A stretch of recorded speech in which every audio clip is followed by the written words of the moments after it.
Back to the dinam of davening. Believe it or not, a person has to make every effort in the world to daven with a minyan. Davening with a minyan does not mean come late, talk for 3 hours, and then daven up. Davening with a minyan means you daven Shemona Esrei with the minyan. According to other opinions, it means you start davening with the minyan and you reach Shemona Esrei with the minyan.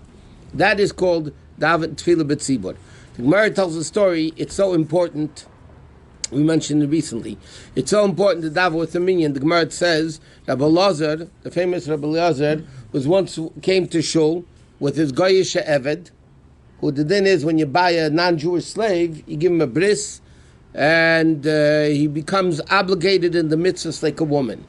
If he's ever freed, he becomes a full-fledged Jew. Okay, he has to go to mikveh again, but bottom line, he's a full-fledged Jew. Rabbi Elazar comes to shul, there's no minyan, there's 9 people. What did he do? He freed his eved, which is a big loss of money, that he should be counted for a minyan. And even though the Gemara says you're not supposed to free a goyish slave, you transgress the positive mitzvah in the Torah of Le'elam Bahem Tavedu, nevertheless, Taisa says davening with a minyan is so important that you can even free your slave to make sure to daven with a minyan. What's the advantage of davening with a minyan? So it says Hashem never despises the davening of a minyan. And the pasuk is Yud Henkel Kabir Leyimos, meaning Kabir, when there's a rabbin, when there's a lot of people, Leyimos, God doesn't despise it in any way.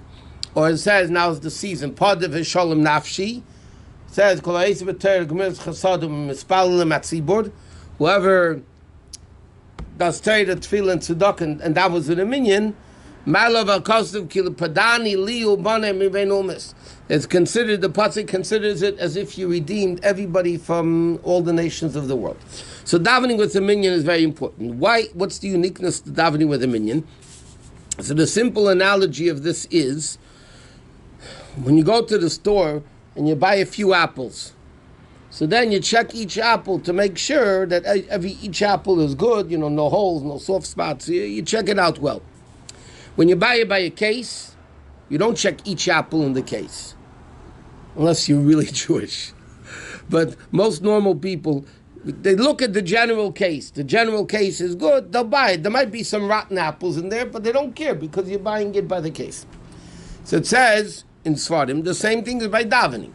If a person davens by himself, he asks for his needs by himself, so Hashem looks down and says, let me see, are you worthy of me answering you? Are you a good apple, so to speak? When it comes with a minyan, Hashem sees 10 Jews in the room, they're not throwing knives at each other, they're not killing each other. Hashem says, good, I love them all. So it's halachically is very important. And just to clarify for the people that think they know better, the Chassidim of yesteryear used to daven long. It wasn't because they didn't daven with a minyan. They started with the minyan, and they davened for hours and hours and hours, and they were meditating. They didn't wake up at 11 o'clock and come to shul for Kiddush and then do whatever they did. They woke up early and they learned Chassidus and they went to the mikveh and then they meditated and then they started davening, but they were in shul the whole time. And they used to daven for an extended period of time. But it's not instead of tefillah b'tzibur. But if a person, halachically, you have to daven with a minyan. If you daven, because even when somebody davens by himself, it's usually less time than minyan takes. So it's not that you're davening better. It's you have to daven properly. Okay. Sometimes you have to even walk 4 mil, which is 8,000 feet. No. Yeah, 8,000 feet.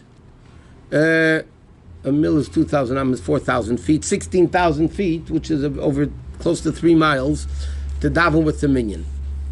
Okay, he says another thing like this. Do they go by the space-wise or time-wise? Time-wise. So it says in halacha all these things that it says the amount of time it takes to go 4 mil or this and that. It doesn't mean traveling time. It doesn't mean this distance. It means the amount of time. So if you do less time in the car, so you have to go. Huh? Yeah, 100%. But again, davening with a minyan means you come in time and you daven with the minyan. That's what it means. Going to Okay, the next thing is like this. It's a big mitzvah to daven in a shul. Which means, what happens if for whatever reason is a person couldn't make it to the minyan? They could daven in their house and they could daven in shul. It's still better to daven in a shul because a shul is a holier place. So it's better than davening in the shul, it says in halacha. And the person should daven in a place where there's a lot of people. In fact, the din is that if there's two shuls in your city, one is close to one is further, you should go to the further shul, because then you get more schar halicha. You get more schar for walking. In fact, the Gemara says in Saita that there was a girl in the neighborhood of Rabbi Yochanan that used to come daven in the shul, and he said to her, "Don't you have a close shul in your neighborhood where you live?" And she said, "Don't I get more schar psiyas, more steps? Every step you take to walk the shul, you get a tremendous amount of reward." In fact, it's an interesting story. There were chassidim that when they went, there was a certain chassid that when he went to the Rebbe, he never went by wagon, horse and buggy. He always walked. That's it. He wanted to be Eila Regel, he wanted to go with his foot, he wanted to walk. The time he got older, he couldn't walk that far, so he stopped going. So somebody said to him, "I understand, better than not going, go with a wagon at least." Going with a wagon, he says, is better than not going at all. The chassid said to him, "You expect me to share my reward of walking with an animal? No way. It's not happening. I'm not going to share. I'd rather not go than share my reward with an animal, of the horse." Okay. A person should be, Rabbi Shusterman Levi says, a person should get up early to be from the first 10 in the shul. Okay? Should be, because when you're first 10, even if 100 people come after you, you get the reward of them all. Another says like this: a person who goes 3 times a day to shul or to Beis Medrash when they're supposed to, they stay, they don't run out like Meshuggah, and they behave properly in shul, they live long. They have arichas yamim because they're treating the shul properly. Another din is a person should set aside a place in the shul where he davens. A person should have a set place. By the way, that doesn't mean you always have to have the same place. It means for Shachris you should have the same place. For Mincha you could have the different place, but the same place always for Mincha. And always for Ma'ariv you should have the same place. A person could have weekday place, Shabbos place, as long as it's consistent. Why? Not because Hashem can't find us. We were in yeshiva in Newark. There was it was a small yeshiva, it was like 40, 45 bachim. So there was a cook that cooked, a lady, whatever. So everybody had to sit in the same seat for dinner or for breakfast or lunch. Everybody had to sit in the same seat they always sat in. Why? Because officially after eating, we had to bring our dirty plates into the kitchen.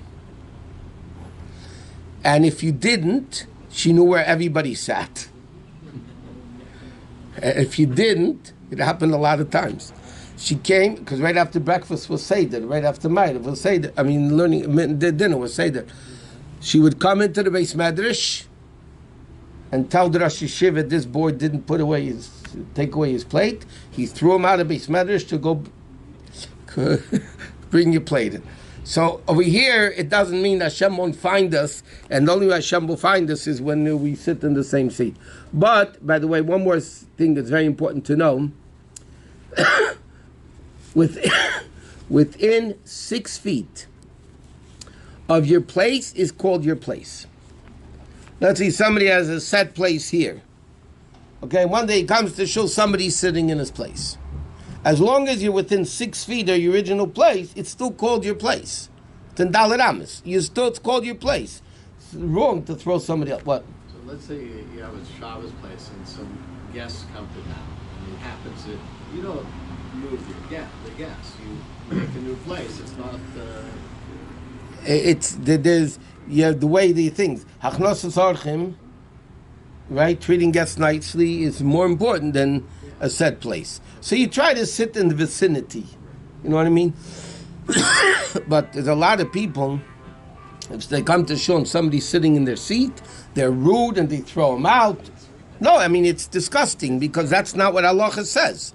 Right. They're trying to do it because halacha says you need the same place. But they don't know that halacha says within 6 feet is the same place. So you'll sit next to the guy, big deal. Why are you getting angry? Anger is idol worshipping, so it's infinitely worse than not sitting in the seat where you're supposed to sit. There's no turn off to a guest like have somebody telling him you're in my seat. I know.